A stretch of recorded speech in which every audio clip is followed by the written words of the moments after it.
Alhamdulillah wa syukrulillah la haula wa la quwata illa billah.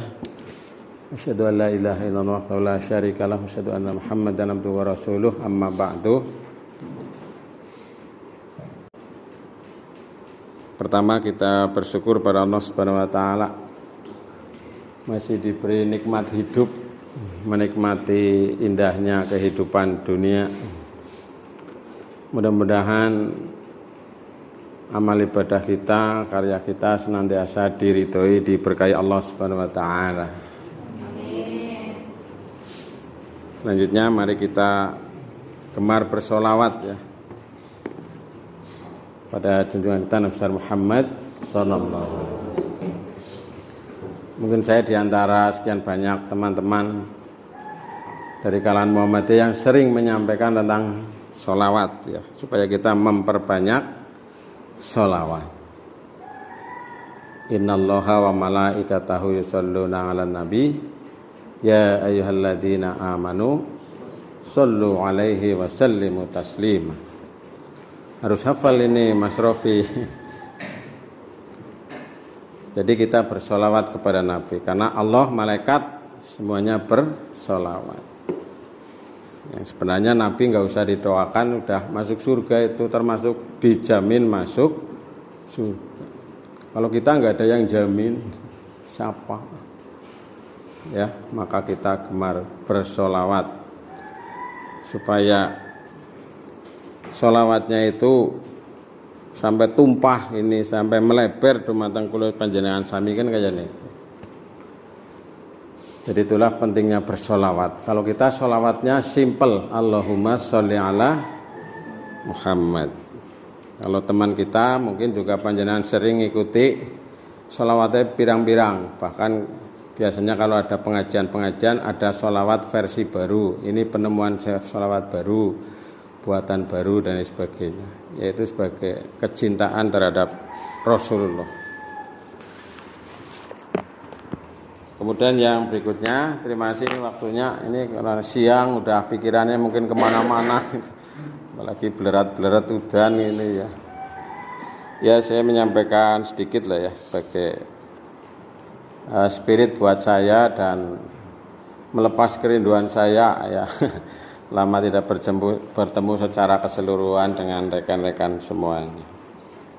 Saya ingin menyampaikan beberapa hal. Yang pertama berkaitan dengan kelembagaan, kemudian yang kedua berkaitan dengan SDM atau sumber daya manusia, kemudian yang ketiga berkaitan dengan hal-hal lain yang perlu kita perhatikan. Yang pertama ini kaitannya dengan kelembagaan. Jadi membuat itu lebih mudah daripada merawat ya. Saya termasuk yang mempelopori ya, katakanlah membidani sekolah ini, madrasah ini. Itu jauh lebih mudah. Yang berat apa? Merawat. Ngelahirna bayi kepenak sing angel merawat. Ngelahirna bayi sedela rampung cukup wis gebrol 40 hari selesai masa nifasnya. Tapi merawatnya ke sini sampai bertahun-tahun, puluhan tahun, malah kadang-kadang udah menikah aja masih anaknya dititipkan sama mbahnya. Iya, masih merepotkan itu. Jadi merawatnya itu lama dan butuh luar biasa. Dan saya tidak ingin dianggap berjasa dan sebagainya, tidak. Saya maka dengan itu ya saya menitipkan kepada rekan-rekan semuanya nanti untuk kelangsungan madrasah ini.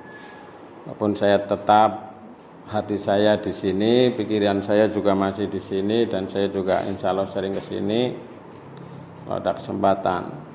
Sekarang kadang-kadang saya mau ke sini nanti nggak ada ruang gurunya gitu ya, kadang-kadang ketemunya juga mungkin tidak seperti diharapkan. Jadi itu mari kita rawat ini, kita jaga bersama-sama supaya ini tetap berlangsung, tetap eksis dan mudah-mudahan ini lebih baik lagi ke depannya. Yang berikutnya bahwa madrasah ini adalah milik Muhammadiyah. Sekolah kita milik Muhammadiyah. Kemarin saya menyimak itu berulang-ulang saya, karena saya juga merekam, mendengar, menyimak pengajiannya Ustadz Adi Hidayat, itu bagus sekali.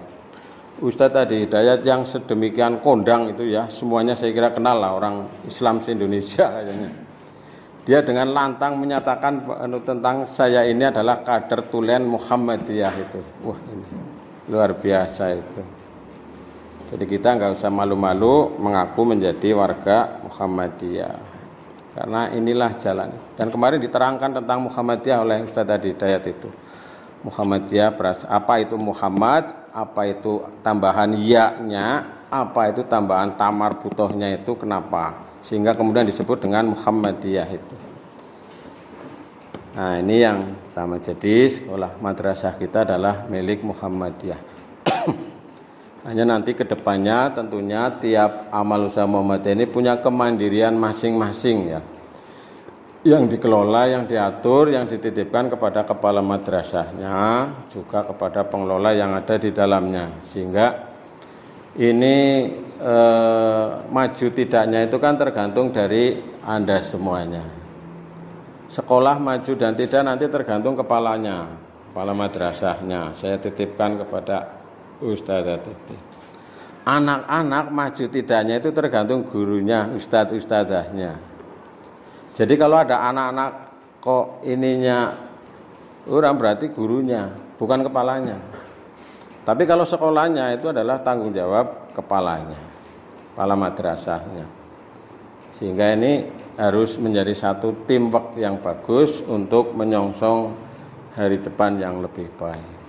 Karena sekolah madrasah ini kita dari awal setelannya adalah setelan dhuwur begitu. Maka ini yang susah ini kan menjaganya ini. Jadi ini guru-guru harus terus belajar ini. Kuasai materi lah minimal ya, sesuai dengan kelas masing-masing atau bidang masing-masing, sambil terus belajar. Yang kelas 1 materi kelas 1 harus dikuasai benar-benar. Kalau masih ada yang belum menguasai, ya belajar, tukar pikiran, tukar info, atau nyari di YouTube, nyari di Google dan sebagainya. Kelas 2, kelas 3, kelas 4 dan sebagainya. Terutama adalah mapel-mapel yang pokok ini. Matematik itu harus di ini ya, dari kelas 1 itu. Di kelas 1 matematik harus ditekankan ca, lis, tung. Membaca, menulis, dan berhitung. Ini modal pokok bagi anak-anak ke depannya. Walaupun di negara barat itu belum ada calistung kelas 1, 2, 3, tapi di negara kita sudah. Sehingga nanti kalau membaca, menulis, berhitungnya ini sudah lancar, insya Allah semuanya akan mengikuti. Kelas 2, kelas 3, kelas 4, kelas 5. Nah ini makin tinggi kelasnya tuh kayaknya pelajarannya makin sulit tapi ya. Iya makin. Kelas 3, kelas 4 SKI ini wis mambrah tekan jazirah Arab sana. Kene gurune pada paham apa ora iki. Kalau dulu kita ada pelajaran ya, dulu ada peta buta dulu ya, kalau kita yang tua-tua ini membuat peta apa gitu ya. Nah ini. Itu misalnya SKI, belum juga bahasa Arabnya juga lumayan ya. Bahasa Arabnya, terus pelajaran fikih. Kalau fikih sih relatif mudah ya, dipahami relatif lebih mudah fikih. Hanya mungkin kita perlu menyelipkan nuansa dari paham Muhammadiyah. Nah ini jadi teman-teman mari kita terus menjaganya.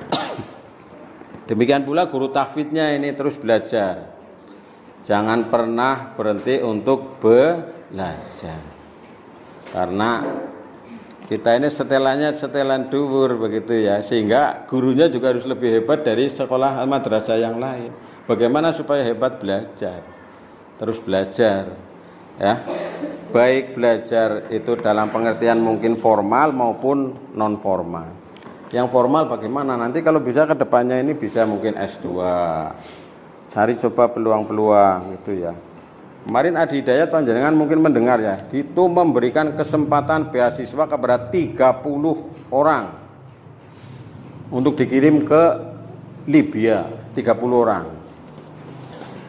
Nah, sampai S3 atau doktor. Dulu pernah Adi Hidayat itu menyampaikan nggak ada yang daftar. Nah, karena memang seringkali minat belajar kita ini kurang. Ya kalau ini mungkin berat, ya kita belajar di lingkungan non formal atau di yang tidak formal, yaitu belajar melalui media-media yang ada. Belajar terus, ya. Mas Hilmi juga ya rajin mangkat pengajian, rajin. Kemudian Mas siapa? Lalen kok. Teguh ya, ya. Terus berangkat ngaji ya, dan lain sebagainya. Yang ada terus di jalani begitu. Nah ini sebagai cambuk bagi kita sehingga kita tidak asik dalam zona yang nyaman, tapi kita terus belajar dan belajar terus belajar. Kemudian yang berikutnya ini kaitannya dengan sumber daya manusia. Ya, baik kita sebagai ustadz-ustadzahnya maupun sebagai anak-anaknya, mari kita terus meningkatkan sumber daya manusia ini, ya, sumber daya yang berkualitas, yang memiliki karakter, yang memenuhi standar, baik yang standar yang disyaratkan secara formal dalam standar kompetensi yang ada maupun standar yang lain. Ini harus terus belajar. Nanti memperbanyak kayak gini, kita sering nanti mungkin kita mengadakan ketika waktu-waktu tertentu dimanfaatkan, kita memanfaatkan untuk in-house training mungkin ya, kita saling berbagi antar teman, mungkin yang memiliki kemampuan lebih bisa menyampaikan kepada yang lain, sehingga kita terus meningkat gitu. Kemudian pesan saya ini kepada rekan-rekan, mari kita berusaha mendidik anak-anak kita ini dengan sepenuh hati, dengan ikhlas ya. Karena kalau kita tidak ikhlas ya rugi ya. Orang yang ikhlas itu kan menjalani segala sesuatu itu enak, nyaman, enjoy. Pokoknya dibuat sedemikian rupa sehingga kita ini benar-benar menikmati gitu. Nanti insya Allah materi, insya Allah hasil itu akan mengikuti. Kalau kita ini benar-benar sungguh-sungguh, Allah itu tidak akan mengingkari terhadap janjinya. Inna ma'al usri yusra. Bahkan diulangi lagi, fa inna ma'al usri yusra. Sesudah kesulitan pasti ada kemudahan. Itu di semua hal, di semua bidang. Tapi kesulitan itu kalau kita sikapi dengan ikhlas, itu sebagai sebuah kemudahan. Bagi A mungkin sulit, bagi B, wah itu bukan kesulitan, itu adalah sebuah romantika kehidupan kan begitu. Oh, betapa sulitnya saya naik ke atas gunung kan begitu, bagi satu orang. Bagi sisi lain, loh itu yang saya cari, itu nikmatnya hidup di situ ketika saya naik gunung gitu. Yang satu ini begitu menderita ketika naik gunung. Nah, kan beda ini satu, padahal satu perbuatan. Ya, maka kita berusaha untuk mengajar dengan sepenuh hati, dengan ikhlas. Insya Allah nanti Allah akan memberikan keberkahan. Kemudian yang berikutnya ini adalah hal-hal lain yang mungkin perlu kita sikapi bersama-sama, kaitannya dengan madrasah kita, dengan sekolah kita secara khusus ya. Yang pertama, mari kita mengembangkan dan terus mewujudkan nuansa suasana Islami ya dalam keseharian. Yang ringan-ringan mungkin ya nanti dibentuk, mungkin bisa dibikin semacam SOP untuk ketika guru bertemu guru, ketika siswa bertemu guru, siswa bertemu siswa dan sebagainya. Dibiasakan karena ini adalah nilai keunggulan ya, suasana Islami ini yang membedakan sekolah swasta dengan negeri kan diantaranya adalah nuansa Islami yang bisa kita kedepankan. Oh anak saya setelah sekolah di sana kalau pulang mengucapkan assalamualaikum, dulunya sih nggak pernah. Oh jadi sering mengucapkan assalamualaikum, iya sudah dicontoni oleh gurunya, sudah dipraktekkan oleh ustadznya. Kalau enggak assalamualaikum saya suruh keluar lagi Pak misalnya kan begitu. Atau bagaimana caranya ya, suasana Islami. Kemudian juga kebersihan. Nah, ini kebersihan itu kan sebenarnya merupakan pesan Islam itu ya. Kita sudah hafal doanya, bahkan kadang-kadang hadisnya kadang-kadang malah ditulis an-nadzafatu minal iman. Malah yang mengamalkan itu orang barat. Nah, ini kan ironi, keanehan. Kadang-kadang masjid-masjid kita juga belum bisa begitu. Maka dulu ketika ada Pak Dahlan Rais di Nimatul Ittihad itu, sekolah yang hebat itu apa? Sekolah yang bersih. Sekolah yang higienis begitu. Tidak kotor, tidak blotrok, tidak apa. Ini sebuah keunggulan yang harus dimiliki. Maka pesan Pak Dahlan Rais, kalau yang lain nyapu cuma 1 kali, maka kita bisa nyapu 3 kali, bahkan mungkin 5 kali. Kalau yang lain ngepel cuma 1 kali, kita bisa ngepel lebih dari itu. Inilah keunggulannya. Jadi sekolah-sekolah Muhammadiyah rata-rata keunggulannya diantaranya adalah dalam hal itu. Nah, ini. Kemudian yang berikutnya, ini kita pertahankan branding sekolahnya. Jangan sampai lengah ya. Kita branding sekolahnya ini adalah branding sekolah tahfidz. Ya, kita terus galakan tahfidznya, kita kuatkan tahfidznya, kita ini karena sudah dari awal ini proklamasinya adalah tahfidz. Maka ke depan ini kalau ada momen-momen tertentu kita persiapkan dengan sebaik-baiknya. Kayak kemarin ya sebagai pengalaman karena kita baru mungkin mengikuti pertama aksioma ya. Ya, enggak apa-apa nanti ke depannya dipilih dari sekarang. Guru yang hebat itu bisa membaca kemampuan anak. By name.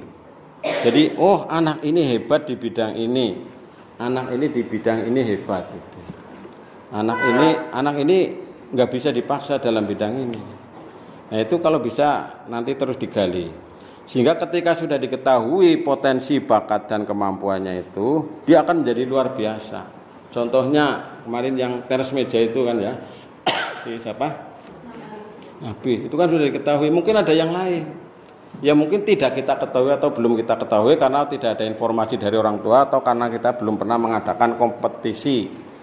Misalnya ada anak yang senang catur gitu kan, kita belum tahu. Nanti mungkin ada yang bisa catur, gurunya coba dulu Jel. Kalau aku bisa cepet banget ya aku bisa kalah. Ini berarti bakat ini di bidang catur atau di bidang-bidang yang lain. Murotal atau tahfidz. Nah, ini nanti kedepannya disiapkan dari sekarang ya sambil mengisi waktu-waktu luang itu bisa dimanfaatkan. Dan ternyata kemarin juga ini yang pindah dari sini, yang pindah ke Mutiara Umat jadi juara 1 tingkat kecamatan di Lembah Marsi.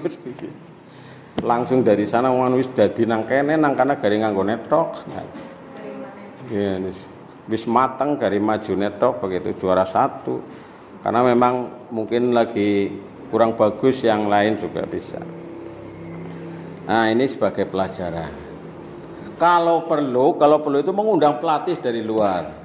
Yang kira-kira kita ini tidak bisa, karena ini adalah merupakan salah satu kebanggaan ya kalau misalnya punya anak, kok anaknya juara itu seneng. Nah ini brandingnya. Kemudian di samping tahfidz nanti ini yang mungkin banyak disorot sekarang adalah kemampuan membaca Al-Quran anak-anak. Ini perlu dicari solusinya. Jadi anaknya sudah hafal banyak tapi membaca Al-Qurannya masih belum lancar. Ya mungkin kalau 1-2 itu mungkin dimaklumi. Tapi kalau mayoritas belum lancar, nah ini kan menjadi tanda tanya. Sehingga mungkin nanti kita belajar bagaimana supaya anak-anak ini seiring sejalan dengan hafalan, seiring sejalan juga membaca Al-Qurannya menjadi lebih lancar. Sehingga nanti ketika anak hafalan itu kalau bisa sudah bisa membaca murojaahnya sambil membaca Al-Quran. Tidak hanya mengandalkan kemampuan daya ingatnya saja, tapi kemampuan untuk melihat mushaf Al-Qur'annya itu. Termasuk ustadz-ustadzahnya begitu nanti sambil terus belajar. Dan juga kemarin yang disampaikan kritiknya oleh Pak Saiful mungkin ya kepada Ustazah Titin, juga kepada Ustadz Irfan ya, kemarin sudah disampaikan, silakan ditindaklanjuti itu. Terutama anak-anak yang nampak kelihatan sekali ketika tampil itu kan gunahnya. Gunah kemudian mad. Nah, itu. Mad gunah yang jelas sekali di telinga itu gunahnya sama panjang pendeknya. Kalau kefasihan makhorijul huruf kan kalau di forum-forum umum kalau yang bareng-bareng nggak begitu nampak kelihatan dengan jelas, tapi kalau itu diantaranya. Jadi ini menjadi perhatian bagi kita, jangan sampai nanti kita begini, loh tahfidz anu jenengane trok, bocah pada anu macane bener beora dan sebagainya. Kenapa? Karena gurunya dan sebagainya misalnya. Nah ini kita sebelum orang lain menyebut demikian itu, maka kita hendaknya terus belajar. Terutama pembiasaan ketika murojaah, diperhatikan misalnya gunahnya ini kenapa harus ditahan itu kan ya. Kemudian nanti yang lain-lain makhorijul hurufnya tentunya ini juga sangat penting. Maka teman-teman semuanya saja terus belajar. Nah ini diantaranya. Kemudian hal-hal lain nanti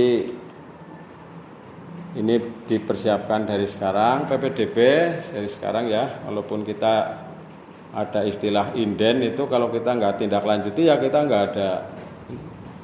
Mulai kita menyambangi TK-TK, PAUD, mungkin suatu saat silaturahim dengan sekolah-sekolah yang potensial, TK Wanarja, sekali tempo dihampiri silaturahim, TK Majenang, kemudian TK Tahfidz atau dari mana saja, karena masyarakat juga masih banyak yang belum tahu sekolah di sini, sehingga kita perlu terus bersosialisasi.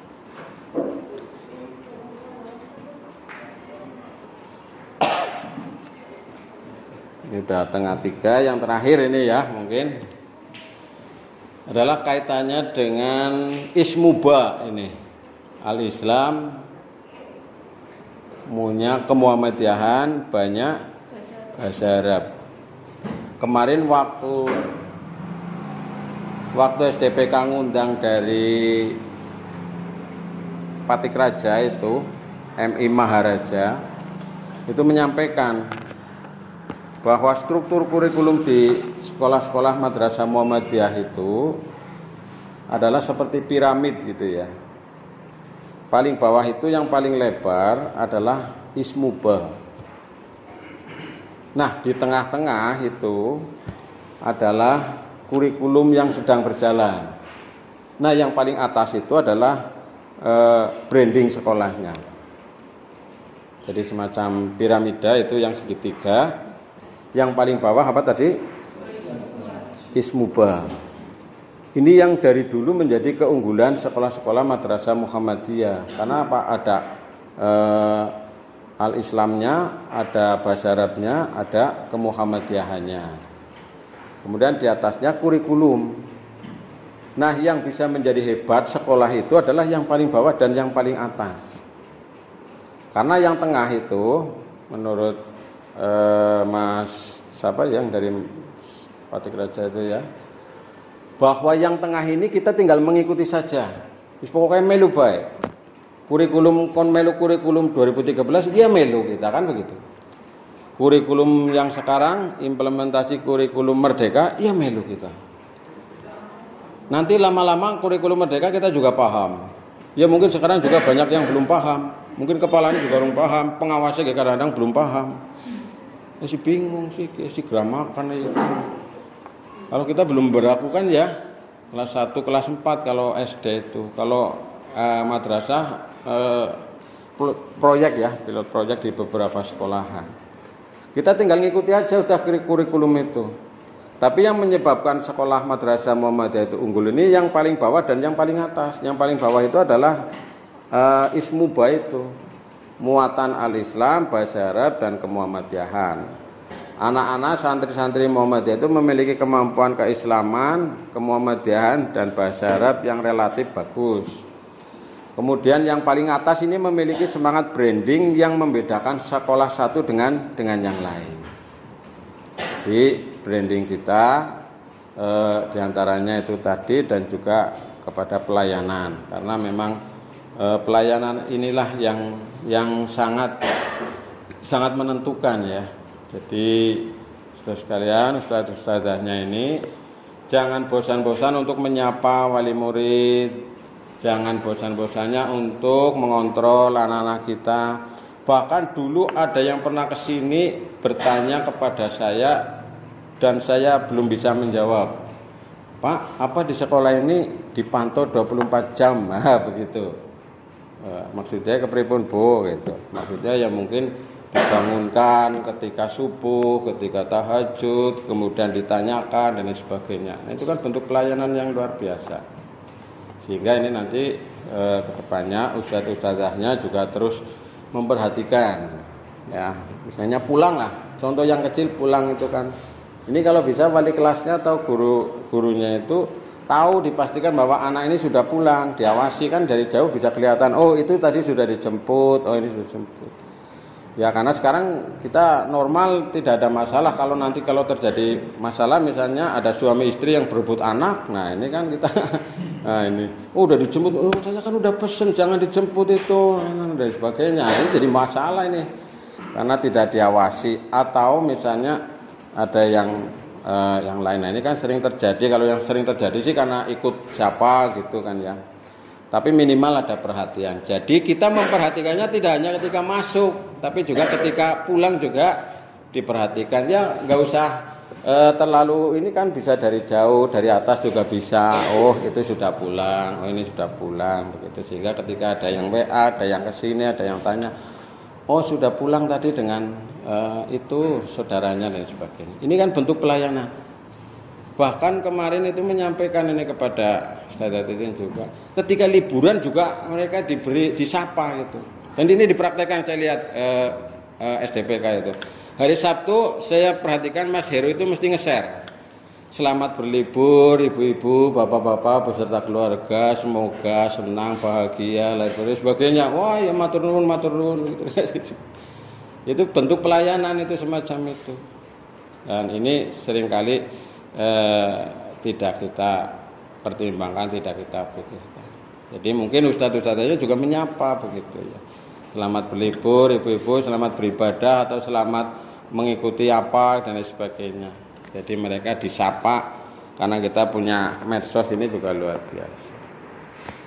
Nah, ini diantaranya. Dan saya berpesan ini medsosnya di ini lagi ya. Itu YouTube-nya diaktifkan lagi Mas. YouTube MI-nya juga silakan di upload yang bagus-bagus, silakan dipilih ya. Kan bisa menilai yang kira-kira ini mengundang kontroversi atau tidak. Dulu kita pernah dikritik ya. Contohnya ada anak murojangah, ada Quran geletak di lantai. Wah, ini kena ini. Dulu kan pernah itu ya. Kemudian lomba makan kerupuk misalnya sambil berdiri, oh kena ini. Lomba makan kerupuk sambil duduk. Nah, ini misalnya. Atau hal-hal lain kan bisa bisa diperkirakan. Nah, misalnya ada lomba apa, renang misalnya di shooting, jangan sampai anak yang tidak kudungan kena shooting misalnya gitu.